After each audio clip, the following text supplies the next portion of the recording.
देश की राष्ट्रीय राजधानी दिल्ली में उत्तर पूर्वी क्षेत्र में एक इलाका है दिलशाद गार्डन, और वहां पर भाजपा के चुने हुए सांसद परवेश वर्मा ने आज से करीब 2 दिन पहले एक निहायत ही भड़काऊ भाषण दिया। वहां पर एकत्रित भीड़ से उन्होंने बोला कि अगर तुम उन लोगों को समझाना चाहते हो और ठीक करना चाहते हो तो उनका पूर्ण बहिष्कार कर दो, उनसे सब्जी फल और तमाम अन्य चीजें मत खरीदो। खूब नारे भी लगवाए। एक और भाजपा के शिरोमणि है, लोनी से विधायक हैं नंदकिशोर गुर्जर, वो तो 2 हाथ आगे चले गए। उन्होंने तो ये तक कह डाला कि जब गाजियाबाद में सुअर कटता है, वो सुअर कह रहे थे उस अखलाक को जिसकी लिंचिंग से हत्या कर दी गई थी।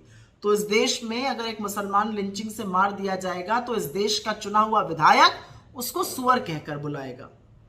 अब उस भीड़ जहां पर ये हुई, जहां पर ये रैली हो रही थी, वहां पर पुलिस भी थी।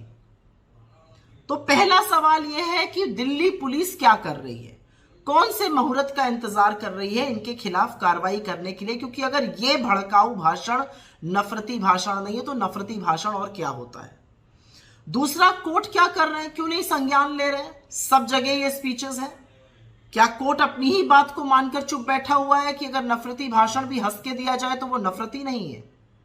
अब तीसरे मुद्दे पर आ जाते हैं कि ऐसा ये लोग क्यों करते हैं, क्योंकि परवेश वर्मा ने दिल्ली के दंगों के दौरान भी ऐसी कुछ आपत्तिजनक बातें कही थी, और नंदकिशोर गुर्जर को तो सबने देखा था कैसे किसान आंदोलन में हाथापाई और मारपीट करने इनके गुंडे पहुंच गए थे और खुद भी पहुंच गए थे।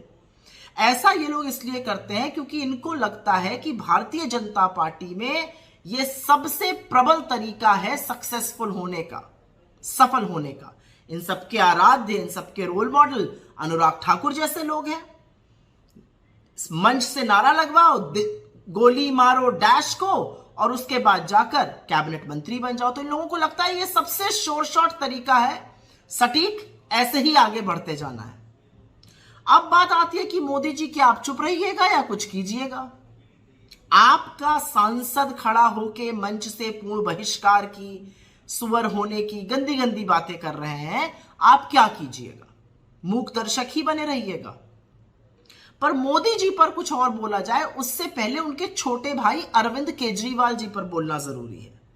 अरविंद केजरीवाल जी जब भी दिल्ली में कुछ होता है मौन धारण कर लेते हैं।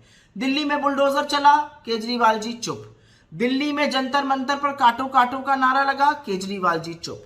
दिल्ली में दंगे हुए, केजरीवाल जी ने मौन धारण कर लिया। और अब फिर से इस तरह का नफरती भाषण बोला गया और केजरीवाल जी चुप रहेंगे। तो कब तक आप भाजपा के छोटे रिचार्ज की भूमिका अदा करते रहिएगा? अरे कभी तो बाहर आइए, कभी तो हिम्मत जुटाइए, कभी तो साहस जुटाइए। जिन लोगों ने आपको वोट दिया इस जनता के लिए, कभी तो खड़े होकर बोलिए।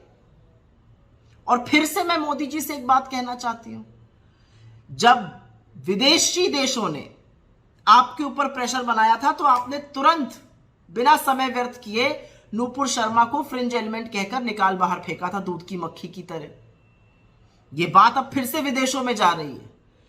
विदेशी चैनल, विदेशी अखबार इस पर फिर से लिखना शुरू कर रहे हैं जो परवेश वर्मा जी ने रचा है। अब क्या कीजिएगा? अभी भी चुप रहिएगा? और जैसे बहिष्कार की मुहिम वो यहां पर चला रहे हैं, अगर गल्फ कंट्रीज चलाने लगी तो क्या करिएगा ये बताइए? जो लोग वहां काम करते हैं, हिंदू मुसलमान सब वहां काम करते हैं। तो दिक्कत की बात यह है कि नफरत की आंधी में इतने मत बह जाइए, इतने मत खो जाइए कि रैशनल थिंकिंग और जो राजधर्म है आपका वो आपको याद रहे। राजधर्म याद है ना? 2002 का पाठ पढ़ाया गया था आपको। इस देश में कानून और व्यवस्था का पालन करवाना और देशवासियों की पूर्णतः सुरक्षा करना आपका राजधर्म है।